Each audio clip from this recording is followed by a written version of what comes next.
Welcome to the Venezuelanalysis podcast. I'm your host, José Luis Granados Ceja. The Venezuelanalysis podcast brings you independent, on-the-ground, English-language coverage of Venezuela and the Bolivarian process. You hear news and in-depth analysis about the country, as well as coverage of leftist and grassroots forces. This week, I'm joined by Venezuelanalysis editor Ricardo Vaz. I hope our viewers and listeners have been enjoying this new format, trying to bring a more conversational tone to this, make it a little bit more accessible, a little more casual here with you as well. And Ricardo, it's good to have you back again. You know, last time we had an interview with Justin Podur, and we were joined by Sira. And in this week's episode, we're going to be chatting just basically about the news, what's been in headlines recently concerning Venezuela. And of course, there's always something to talk about when it comes to Venezuela. Ricardo, welcome to the show. Hey, José Luis, it's great to be here. I agree. I hope people are enjoying the new format. We certainly are. And yeah, I mean, it gives us the possibility to have some hard-hitting takes on Venezuelan reality, which always gives us plenty to talk about. And also, I mean, such a luxury to have people like Justin join us and offer his insights on important topics. I mean, last week it was fascism, and I'm sure we're going to have very many similar programs in the future. So yeah, I hope people tune in. Just last night, I sent an appeal on Twitter for people to subscribe because we are approaching 2,000 subscribers on YouTube, and I think the new format is certainly helped. Absolutely. So if you're watching right now, like and subscribe and share with your friends. Word of mouth is actually super helpful when it comes to these kinds of programs and getting let people know that there are alternative media voices out here talking about Venezuela in these critical times. All right, so we're going to get started. Might as well bring up here on the screen, share with you the Venezuelanalysis website. Of course, updated during the week with various news, analysis, interviews, multimedia content. This is our front page right now as of October 10th. So I thought we would start here with an infographic that we recently prepared. Subsoil Bonanza, Venezuela's Natural Resources. This infographic explores Venezuela's vast wealth of natural resources, including massive oil, natural gas, and gold deposits.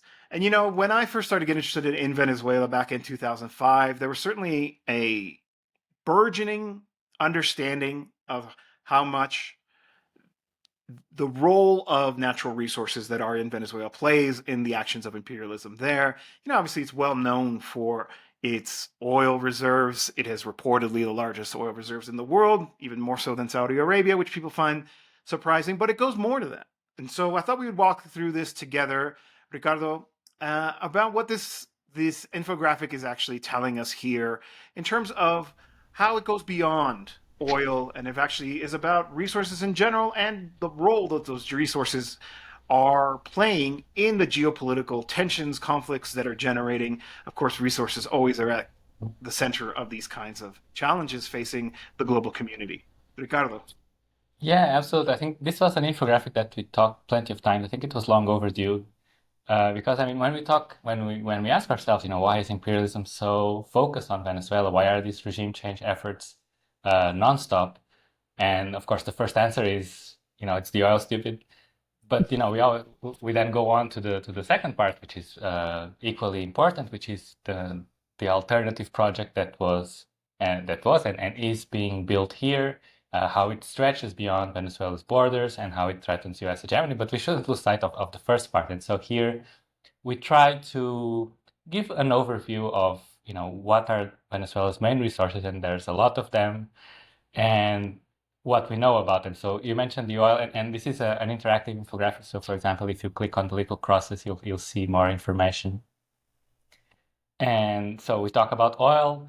Natural gas is really becoming more prominent now as let's say, a green or greenish energy source that, for example, European, European countries are looking towards. And, you know, Venezuela is starting these offshore projects with foreign corporations. I mean, that's a whole other discussion on how sanctions actually limit Venezuela's prospects in these projects. But then there's a lot more. I mean, there's gold. There's this, I mean, if you scroll to the bottom just quickly, we also highlight these special areas. So for example, there's a giant chunk of Venezuelan territory, which is defined as the mining arc. And this has a lot, and not just gold, but also other resources. Some of these, I mean, we put the figures of the amount of reserves or deposits that are on the ground. or underground rather. But some of them have not been verified. So the Venezuelan government did some mining studies and it published them, but it didn't have, let's say, a kind of international certification. But two things that I would highlight is the presence of copper and coltan reserves.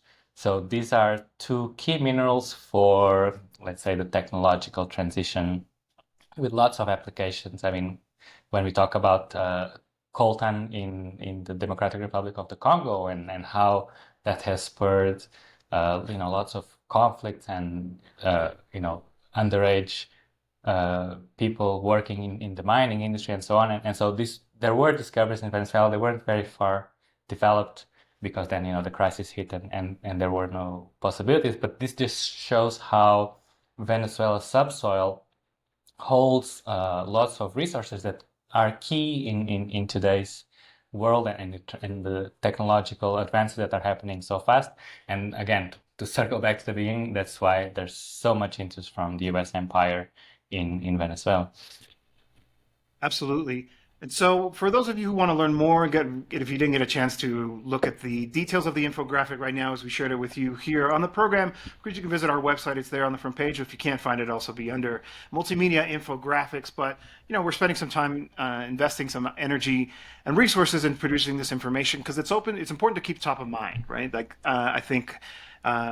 When it comes to Venezuela's challenges today, this is often the part that gets left out, which is that this is very much a dispute about who controls the resources. And while we're on that topic, I thought we'd jump to this article here. This one is by you, Venezuela. Vulture Fund Elliott chosen as the winner of the court mandated auctions. The 7.3 billion offer from investment fund falls significantly short of the Venezuelan refiners' valuation, which, if I'm not mistaken, is upwards of $15 billion. Now, you might want to ask yourself, why are we talking about auctions and the intricacies and the nitty-gritty of the U.S. judicial system? Well, it's really important. And again, I thought I'd hand it over to you here, Ricardo, to kind of explain this, and then we'll get into the details, like what's the backstory behind this effort to essentially steal Venezuela's most important international asset. Yeah, I think this kind of ties to the natural resources, trying to strip Venezuela of its assets, whether it's a corporation like CITGO, which is a subsidiary of Venezuela state-owned company PDVSA, or resources that are still underground. And this is, as you were saying, it's a very complicated process with lots of actors and lots of different fronts. And sometimes it seems like, from the media, I mean, of course, there's the specialized outlets that are focused, but it seems that from, let's say, regular media, we're the only ones still paying attention to this. So this is I'll make a quick summary. People can read our website. We also have an infographic on CITGO, which kind of takes you through the entire process. So basically, there were some debts from the Venezuelan state to some corporations related to international arbitration. So basically, the Chavez government nationalized gold mines or oil assets here in the country from corporations that would not comply with legislation. These then go to international arbitration courts. They always rule in favor of corporations. There are appeals. Normally, the arbitration award goes down. And so I'll mention two cases. One is Crystal X, which is a Canadian gold miner, which no longer even exists. It only exists to collect on this debt. And the other one is ConocoPhillips, which is one of the evil oil corporations in the world. So these two had arbitration awards to collect, and Venezuela got these awards down on appeal. And with both of them, it actually reached settlements to fulfill these awards. I mean, one was 1.4 billion and the other was 2 billion to make this payment in installments. But because of sanctions beginning in 2017 and then getting progressively ramped up to quote unquote maximum pressure under the Trump administration, Venezuela was no longer able to pay these installments. Even though it wanted to, and it was an important sacrifice. During a very harsh crisis, but Venezuela prioritized this. It couldn't physically make the payments. And so Crystal X went to a court in Delaware saying, we are owed this money. We want to seize it through a Venezuelan asset, in this case, the US-based asset CITGO. I mean, the valuation, there are different estimates, but it is, maybe 13 billion, let's say, to average it out. And so it's not immediate because the debt is from the Venezuelan state. They want to charge it through a subsidiary of the oil corporation, and so the step to go from point A to point B, you have to prove the so-called alter ego, that they're one and the same. And so Crystal X managed to get this proven in court, and so this is how this auction began. So this is a judge that says, we're going to auction off CITGO to pay off these debts.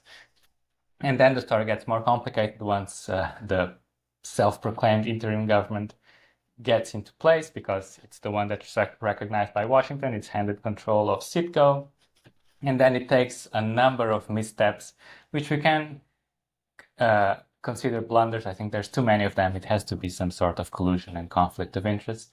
But the net result is that it balloons the liabilities that are to be covered by the CITGO auction. So whether, while in the beginning it might have been maybe 4 billion, which is something that's very easy to negotiate for a company like CITGO, it then ballooned to 21 billion, and that's completely unmanageable. And so that's how it went to this auction, and then the court asked for bids. There were two rounds of bids, and then the one that was chosen is, believe it or not, by Elliott Investment. Maybe the name will not resonate, but then you look a bit deeper, and this is it's an affiliate of Elliott, just to be more precise. But this is a company founded, and the CEO is Paul Singer, and Paul Singer is a notorious vulture capitalist who is known, among other things, for his role in sabotaging Argentina's debt renegotiation. So remember that Argentina defaulted in the early 2000s. Then there was a process. They negotiated with all creditors for, I believe it was 30 or 40 cents on the dollar.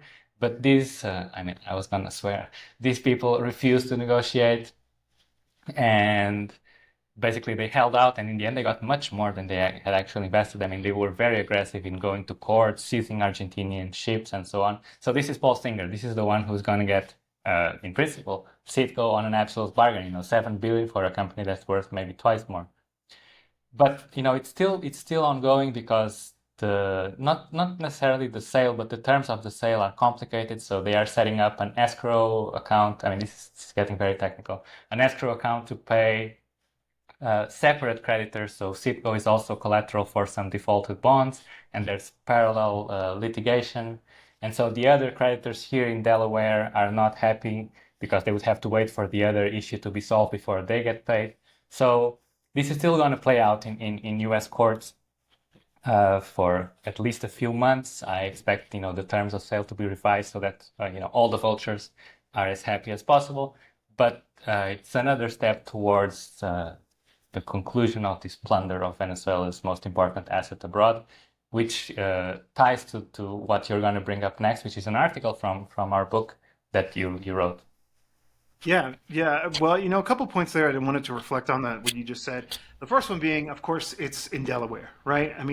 Delaware is actually recognized as one of the places that are considered tax havens, tax paradises. So, of course, their entire legal system in that country in that state, in that country, is designed to facilitate the interests of these corporations, right? And then that's not just a radical take. That's not a hot take from here. It's actually well-regarded fact of how Delaware's economy basically functions. And so that part is not too particularly surprising. The part that really jumped out at me was that Singer connection. I had no idea. The fact that someone like that is involved with this. You said you were about to drop an F-bomb on us, but I think it's appropriate. This is basically legalized piracy. I don't understand. I don't think there's a better term for it. You have a bunch of actors who actually never invested in these countries, who are literally stealing resources, assets, finances of the global south in order to transfer them and pad their budget lines in the global north. This is one of the basic understandings of how imperialism, even when Lenin first started trying to understand the phenomenon, understood it, which is the dominance of finance capital over the interests of states, where states like the United States become actors that facilitate this kind of wealth transfer. And in fact, use that their strength, their position, their military strength, their ability to coerce other countries, their soft diplomacy, to be able to facilitate this wealth transfer. In the case of the vulture funds in Argentina, right? People don't even realize that these people never actually invested a penny in the country. What they did is they bought up a bunch of troubled bonds that were the product of the default, et cetera, and then refused to negotiate, saying, no, no, we want the full value for this. Everybody else understood that the default was on hand and that they weren't going to be able to collect on it, but they were the most intransigent ones. Why? Because that's their strategy. It's quite literally theft. It's piracy. It's just being done with the, good blessing of powerful states like the United States, right? And of course, you hear Ricardo mentioned that sanctions obviously play a key role in this, the maximum pressure strategy. And if you peek behind Ricardo's shoulder there, you'll actually see the cover of our book, A War Without Bombs. And I thought I would share that with us here. So this is a book that we produced about a year ago now, a little bit over a year ago, in October last year. And I remember actually when it came out, they were in the midst of the negotiations to normalize some of the, not necessarily the relations, but a gentle easing of sanctions, in particular for the oil economy. A lot of things have happened since, but at the time we were like, oh, wow, we wrote this book and it looks like things are changing. Well, once again, to the surprise of none, this book continues to be incredibly relevant because in a lot of ways the same strategy continues to be applied against Venezuela via the Treasury Department, via the State Department, the U.S. apparatus. But in the case of CITGO and the plunder of Venezuela's resources, as this article is titled, it's something that I contributed to this book. And I think, as I mentioned here in the lead, there was this logic at the time that the maximum pressure strategy, making life as difficult for Venezuelans as conceivably possible, just short of an invasion, although there were mercenary invasions, was aimed at regime change, right? That was always the objective. When that didn't play out, I think there's a lot of factors that we can get into, but, the opposition not being united, the opposition pursuing insurrectionary strategies that had no real support amongst the population, their overconfidence in their strength and their ability to unseat a government, et cetera, et cetera. What we saw was a shift, which is like, okay, if the initial objective of ousting Nicolás Maduro from the presidency is not capable, well, we're going to continue to really turn the screws on the population. And this is basically what we saw. The maximum pressure strategy became a strategy to facilitate the theft and the plunder of these resources like CITGO. This is the logic of imperialism in the year 2024, right? And then I think paying attention to how it actually operates allows us to better understand how to better resist that and understand what its future strategies are going to be.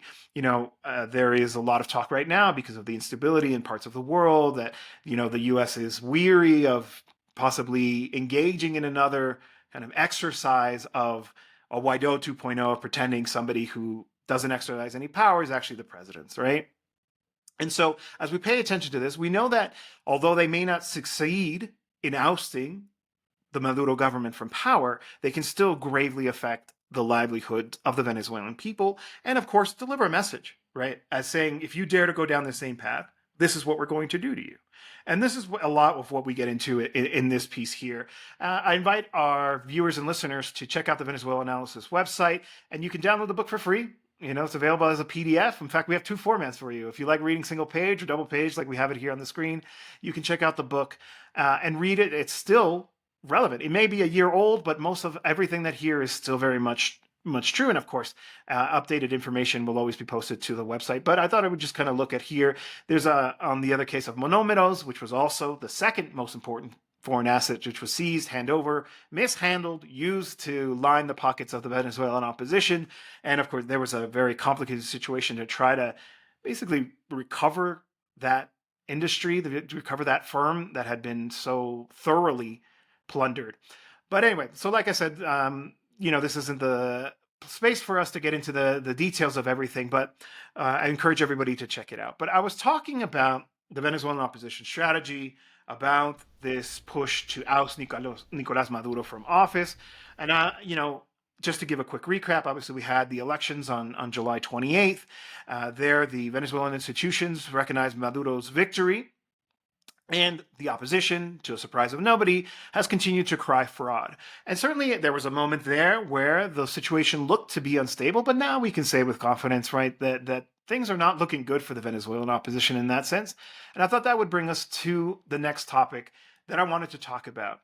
On the last episode with you, Ricardo, we talked about Edmundo Gonzalez fleeing the country, I guess, A lot of stories have come out since. First, it was, he denied that it was negotiated, and then a video came out which showed them kind of very peacefully calming, signing documents, facilitating his exit from the country. Drinking He whiskey. kind of said goodbye at some point, like his letter was weird. But now he's vowed to return to Venezuela to assume office. He's going to come back before January 10th, which is when the new term is meant to start, because he's the rightfully elected president. What do we make of the Venezuelan opposition strategy now? Is this really, should we take this seriously? Are we going to see Edmundo Gonzalez crossing with paramilitary gangs from Colombia into Venezuela like we saw Juan Guaido? I think a good rule of thumb is to never take the Venezuelan opposition too seriously. But we were, I mean, when we did the first podcast in the new format a few weeks ago, based on the information we had at the time, which was, Gonzalez had just left and he signed the letters, which was sounded like a farewell. We kind of speculated that he was fading out of the picture unless the Venezuelan opposition, the hardline factors like Corina Machado, were able to pressure him into continuing with this hardline stance.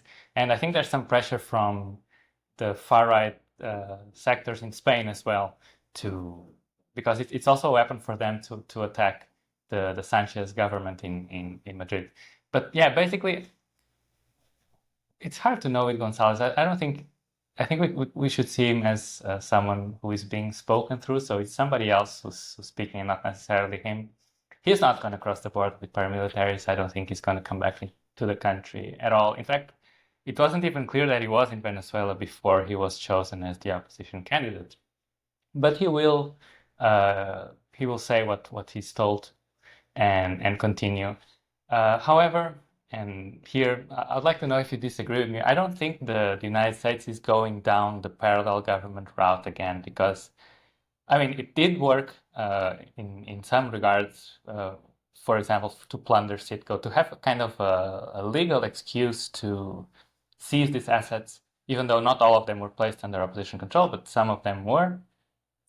But then, as time went by, it just became so farcical, and, these internal squabbles between make-believe officials from the parallel government, also accusations of corruption. And I think the US, you never know, but they might have learned a lesson there. And actually, by not having this make-believe structure, they actually have more control. So if they are the ones who hold these seized resources, they can control how it's distributed. They don't have to deal with all these officials who are looking for a payday and are looking to get resources for their relatives' businesses and so on. So it gives them more control, and it avoids becoming a circus again. And they already have, believe it or not, the US still recognizes this National Assembly that was elected in 2015. Its term expired 4 years ago almost, but all these deputies are most of them are abroad. I think all of them have second jobs. I think the president of that National Assembly is a dentist in Spain, but that's still recognized as the only legitimate power in Venezuela, and so that allows the US to continue to hold these Venezuelan assets in the US, continue to exert pressure. So I think they're going to stay on this route of saying we do not recognize the results, use that as an excuse, if necessary, to ramp up sanctions, and use sanctions as a leverage tool to impose certain conditions on Venezuela's deals with foreign corporations, but without going the entire parallel government route again. Well, you asked me my opinion, and I would have to say that I actually do agree. I think there is a lot of disappointment, decepcion, I was going to say, in the Venezuelan opposition from within the halls of power in the United States, in Washington. I think they've been burned way too many times. I think, like I said, often the opposition is overconfident. They think that they're able to do more than they're actually successful to do. There's a couple of things that come to mind. I think the first one would be, the coup attempt right after Juan Guaido declared himself president, where he tried to mobilize the armed forces and, of course, got zero support, a minuscule amount of support. And I'm sure when they were discussing this strategy, that they were telling their masters in Washington that no, it's going to work. You're going to see, we have all kinds of forces inside of the armed forces who are with us, et cetera. Well, where were they? They didn't pop up.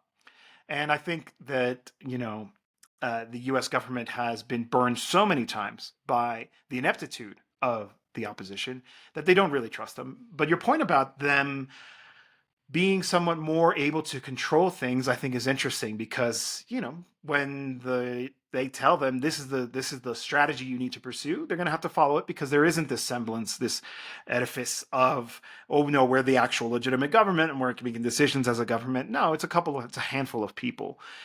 Speaking of the disarray of the opposition, a couple of weeks ago we saw this coup plot crowdfunding campaign. It's got to be a first in Latin American history, certainly in this century, where we had Eric Prince, the noted, infamous mercenary leader, soliciting funds for something. I mean, it was obvious what he was winking at, knowing his history, knowing the actually recent history of mercenary plots against Venezuela, that's what they were aiming for.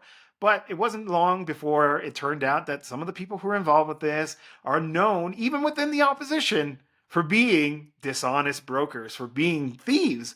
And it's hard to say where that money is or what it's going to do. And I mean, if you were gullible enough to donate, you deserve to lose that money because it was never going to actually facilitate anything, even within their own self-described things. But it speaks to the fact that we have the situation of an opposition that has very little room to maneuver. So we were posted this article just this week here, written by Misión Verdad, and they say here, right? So her regime change prospects are internally exhausted and in the hands of external actors, which is what we were just talking about. But I figured we would spend some time here to talk about what this article actually tells us about the state of the opposition. It is sometimes fun to poke fun at them and to say, well, the famously divided opposition, et cetera, et cetera. But, there was a moment there where I think policymakers felt like this was a chance to put an end to the Bolivarian process in Venezuela. Right? There was a moment there where things were looking like it was the beginning of the end, but it didn't last long. Right? I think we talked about that last time. I think Maduro learned from some of the previous experiences of these insurrectionary strategies and acted much quicker, much more effectively to kind of neutralize that threat of a violent regime change in the country. But so now we have obviously a new ground. And I'm just going to read the little bit here at the beginning, and you can jump in whenever you want here, Ricardo. But, Maria Corina Machado has not made any public appearances for almost 40 days. After ambivalent statements about her clandestinity, she has been accused of preparing to leave the country. Machado insists that she remains in Venezuela but has not provided any evidence. She affirms, as Edmundo Gonzalez did when he was applying for asylum in Spain, that she will not leave the country. And so then it moves into isolation and loss of traction. But I figured we could have a conversation here, Ricardo. Where's the Venezuelan opposition at? Is this an accurate evaluation of their weaknesses in this moment? And would it, want to be accurate here because we don't actually also want to portray a situation as if everything's fine, there is no more danger.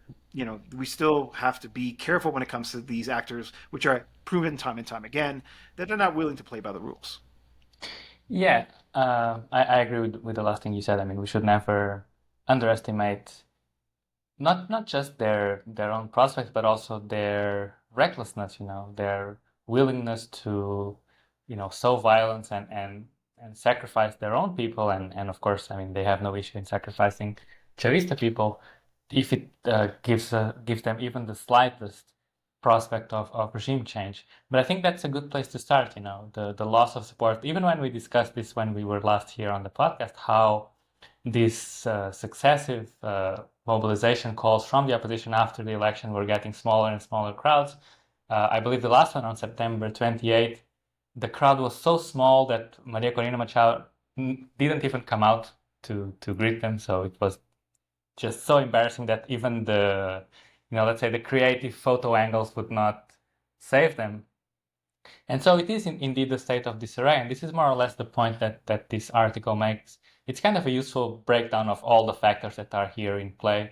So basically, if she doesn't have, I mean, she's never had any inroads within the armed forces, despite these repeated calls. I mean, you mentioned April 2019. I mean, they even expected Padrino Lopez, the defense minister and armed forces chief, to be on their side. And so you had this amazing spectacle of John Bolton tweeting threats, Padrino, this is your last chance, and expecting that to work. So basically, without any support from the armed forces, without an ability to significantly mobilize, and put pressure on the streets, there's also absolute loss of appetite from even the opposition sectors to have these kind of sustained guarimbas that paralyze the country and have their own sectors of Caracas, most of all, besieged. I don't think there's any stomach for that after it achieved nothing except violence and despair last time around.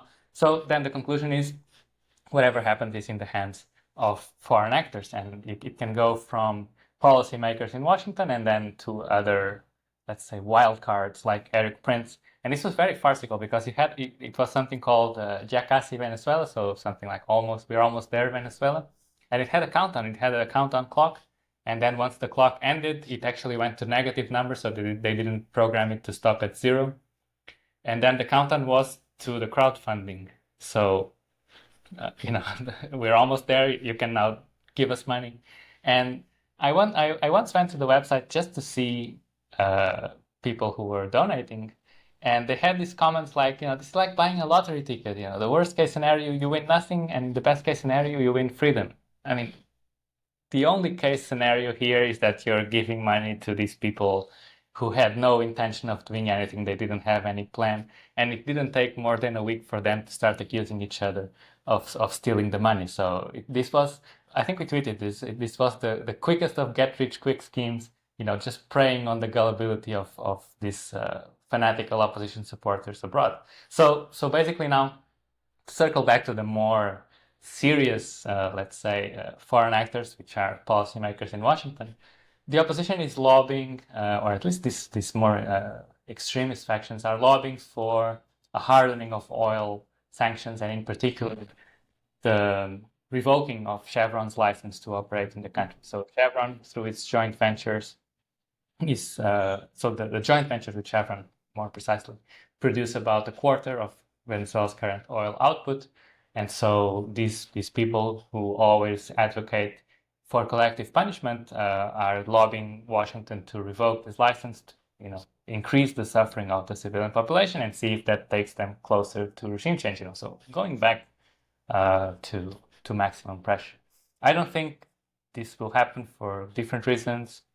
I think, of course, we were talking about the resources and the US's interest, but without there being any imminent possibility of regime change, I don't think the US cares enough about the Venezuelan opposition to actually risk something that, even though it's not huge, will send a signal, quote unquote, to energy markets and perhaps result in a rise in oil prices and fuel prices. Certainly before the election, they would not want to do that. And there's also the issue of, the hardships caused by sanctions drive migration, and much of this migration ends up at the US border, and then this becomes another political weapon inside the US political arena. So there are other calculations that are taken into account, not just the interests of the Venezuelan opposition. So I think we're going to continue more or less in this status quo.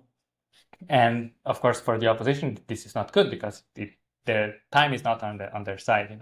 This article mentions how Maria Corina Machado's campaign slogan, even though she was not the candidate, was something like "ganar y cobrar." So we win and then we collect, or we cash out. And I mean, time is ticking, and they're no closer to doing so.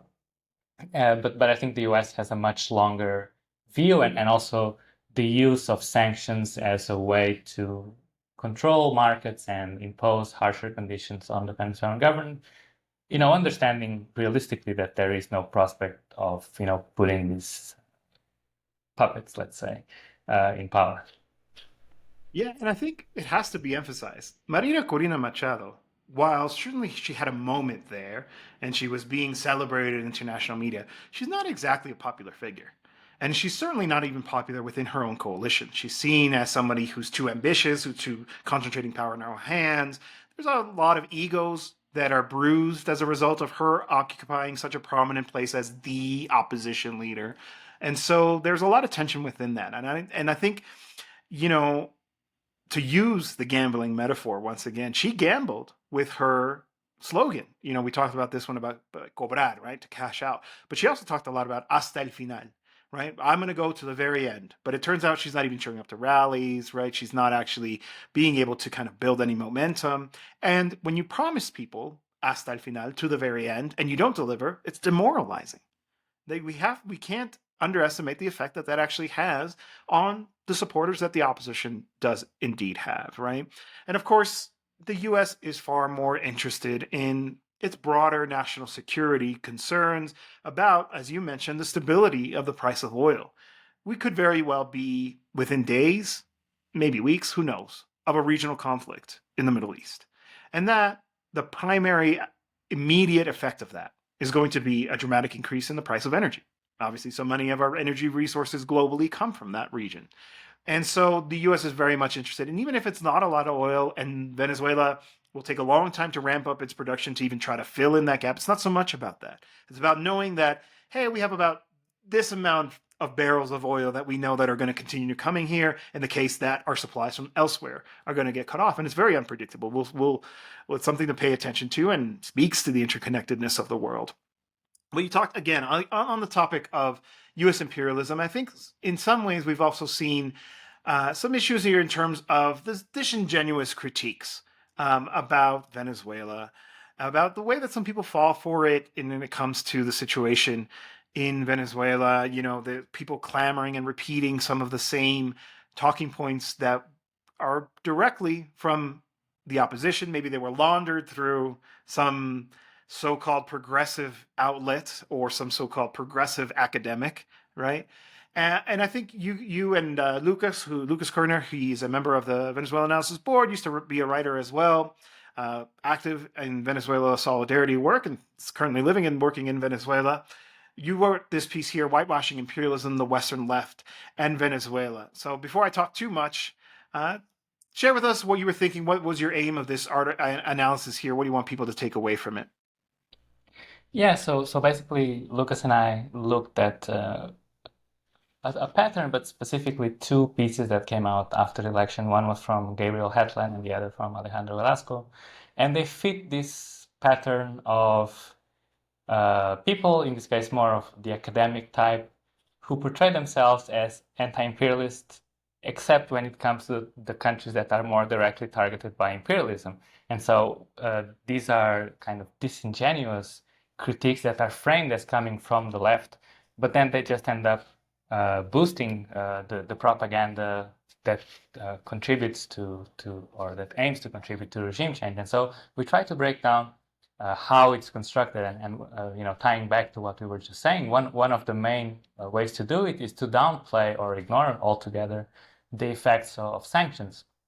So you have this very paradoxical picture of someone who is in the global north making demands of the Venezuelan government and not making any demands of its own government, who is the main responsible for the context here in Venezuela. I mean, we don't want to attribute everything to US sanctions or to its broader aggression, but you know, it exacerbates the contradiction. It forces the government to choose with a much more narrow set of options. And so to ignore that, and in worst cases, even use some kind of a liberal yardstick to measure, you know, whether these governments are worthy of support or not, we find disingenuous. And just a small aside, we originally conceived this as a reply to be published in New Left Review. New Left Review just keeps falling to new lows. You know, the other day they published an article discussing whether genocide was an apt term for what's going on in Palestine or not.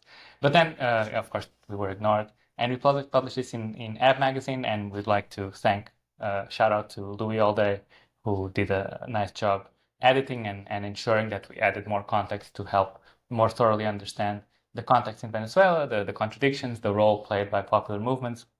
And that's more or less what we try to do here in the article. Yeah, I'm familiar with the work of Louis. I had no idea that that's what he was working on there. It's good to have different voices to be able to, because you're right. I mean, unfortunately, some of the spaces seem to be losing here.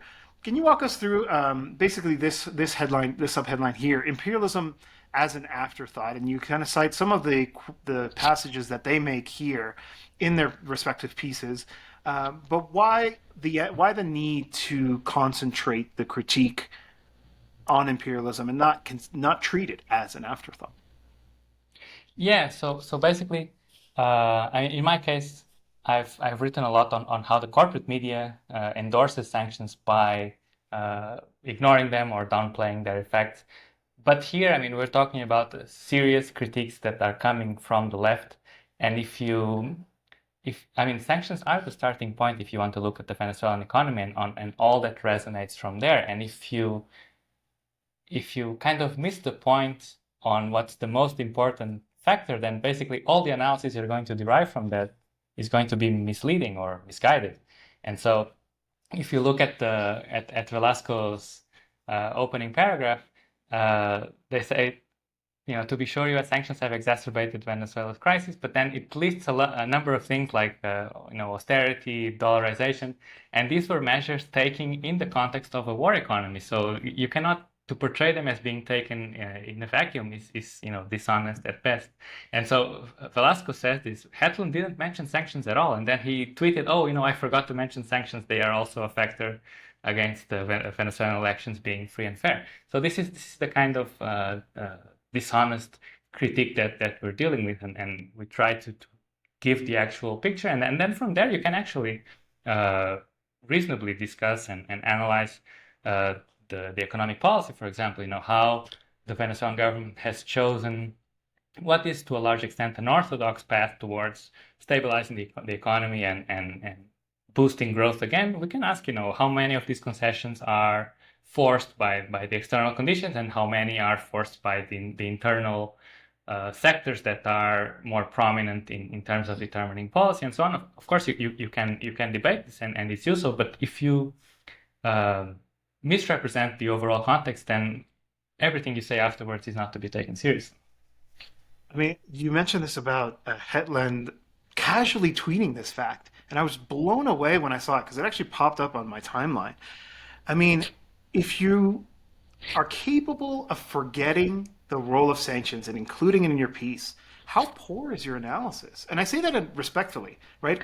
Because these people have certain currency in amongst many circles, and I'm not here to kind of give hot takes and criticize people trying to bring them down, but it really makes me question your capacity to sincerely analyze something if you can so casually forget what is the cornerstone of the situation in Venezuela today. Venezuela has made many decisions that likely go contrary to the self stated goals of the process. But this is happening precisely because of the impact of sanctions. So if you're not starting from there, if you can forget it, then the rest of your analysis is basically worthless, right? It's too big of a thing. It's like I'm going to talk about the oppression of the Palestinians without talking about Zionism, right? That's how absurd that omission is. And it's something that I think really speaks to the poverty of the analysis. I'm not sure what they're angling for, and maybe perhaps there is a certain motivation of wanting to be seen as acceptable. We've seen this trend here in Mexico as well with certain thinkers who at one point were clearly friendly or positioned themselves as progressive or leftist, but then, they want to be taken seriously by the establishment, and you can see that shift. I'm not sure what the motivation. I'm not going to describe them. I can't read their minds, but I think it's very, very telling, and I think something we should be paying attention to, because maybe we shouldn't be listening to those voices anymore. Yeah, and it's not just the writers themselves. I mean, it's also the editors and the outlets that publish this. I mean, they also have a responsibility. And I was talking about New Left Review deciding this was the time to judge whether genocide is in that description or not for what's going on in Palestine. So, I mean, again, I'm with you. I cannot tell to what their motivation is. I'm not sure if they want to gain currency to get even more into mainstream circles. I don't think that's going to work. It hasn't historically. Maybe they want, I mean, it's kind of what politicians do, right? I mean, they criticize Venezuela in the hopes of gaining currency to then push progressively in another direction. But this fails on the big picture, right? I mean, it's not something that we talked about this when Sanders was running for office. Can Sanders just be awful on foreign policy, but then in the domestic front, he represents progress? I mean, in the very short term and in a very narrow perspective, sure, but I mean, these two things are connected. The way it works is that foreign policy feeds into domestic policy and vice versa. And so there's a fundamental flaw there that will be exposed sooner or later. Yeah, and at the beginning of the program, we were talking about that relationship between the economies of the North and South, right? You can't actually promise progressive domestic policy and also sustain the this narrative that the global South is a different situation, right? Like obviously they're interconnected, and that wealth transfer is crucial to the higher standard of living that is sometimes afforded to workers in the global North. Those things cannot be separated. And then finally, here in this section now, you talk about fascism and the danger of the actual fascist threat in Venezuela. I'll just read the first paragraph here. It is the height of political duplicity to pretend that the consummation of the imperialist regime change campaign would it all be conducive to the revitalization of Chavismo or the Venezuelan left more generally. Just a pause there. Absolutely. I wholeheartedly agree with that. There almost seems to be this unwritten sense that no, this would be good in the long term for them. Let them kind of clean up their leadership and renew things from the grassroots. But anyway, to quote again, rather this position belies the whitewashing of the fascist menace represented by Marina Corina Machado, who has been quite open about her agenda of exterminating Chavismo. End quote. It's quite true.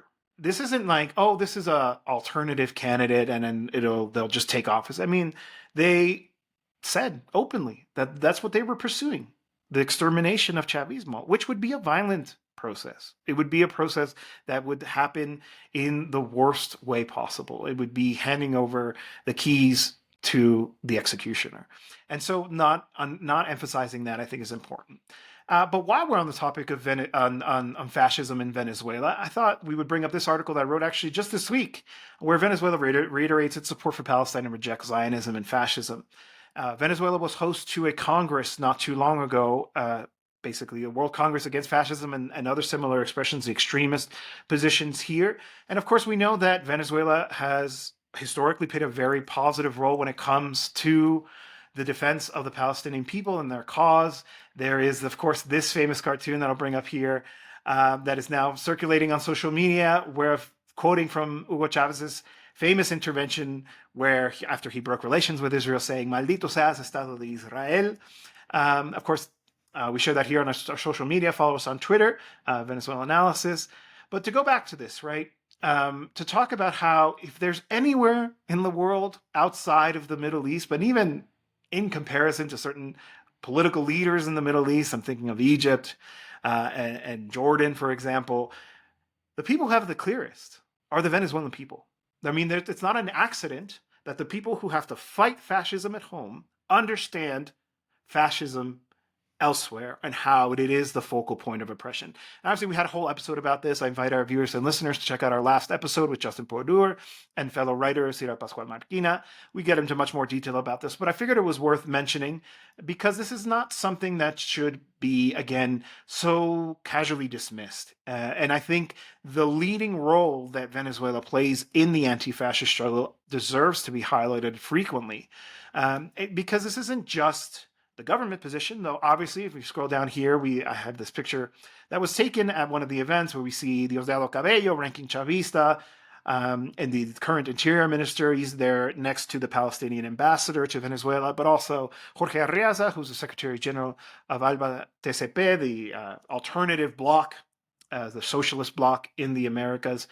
But the other point that I want to emphasize, of course, is the grassroots nature of the anti-fascist struggle in Venezuela.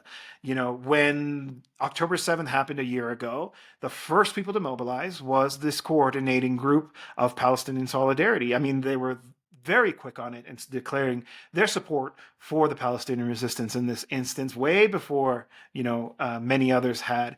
And obviously, the government has responded well to that and has maintained a good position when it comes to the question of Palestine, which, of course, I think for me, arguably continues to be the key political issue of our times, right? We have to keep talking about the genocide that Israel is carrying out against the Palestinian people in Palestine. So that's why we thought we would emphasize it here as well. But I thought I would also share from our website here, Venezuela Beacon Against Fascism. It's a conversation with Javier Cuso, who was one of the speakers in the World Congress Against Fascism that I was just talking about today. Again, I invite our viewers and listeners to check out the website, Venezuelanalysis.com. But here, Javier Cuso says, Venezuela today is a beacon in the worldwide struggle for sovereignty, true independence, true democracy, and also in the fight against fascism. And so we saw this gathering, 300 intellectuals, 90 countries, obviously, Venezuela playing an important role in that anti-fascist struggle, which of course ties in, and that brings me pretty much to the end of the program here. I thought we would talk finally about part of what motivates U.S. imperialism here. Yes, it's about resources. Yes, it's about restricting the options that are available to other countries by making an example of Venezuela. But it's also about Venezuela's place as the leading anti-imperialist country in the Americas. Let me just add something quick before we move on. We were talking about fascism and the previous point about what Maria Corina Machado represents, and there's actually a direct link between the two, between Zionism and fascism here in Venezuela, which was in 2018. I think it was late 2018. Maria Corina Machado penned a number of letters asking for an international coalition to intervene in Venezuela, and one of them was penned precisely to, the one Benjamin Netanyahu. There have also been these extremist promises of, if in an imaginary realm she takes power, then she's going to have a Venezuelan embassy in Jerusalem. So, I mean, on top of everything else, Maria Corina Machado is also an avowed Zionist, even today, with all the genocide that's going on. So again, that just goes to show the nature of the sectors who are currently leading the Venezuelan opposition. It's not clear that it's going to continue that way. It wasn't that way recently, even though it was still hard right.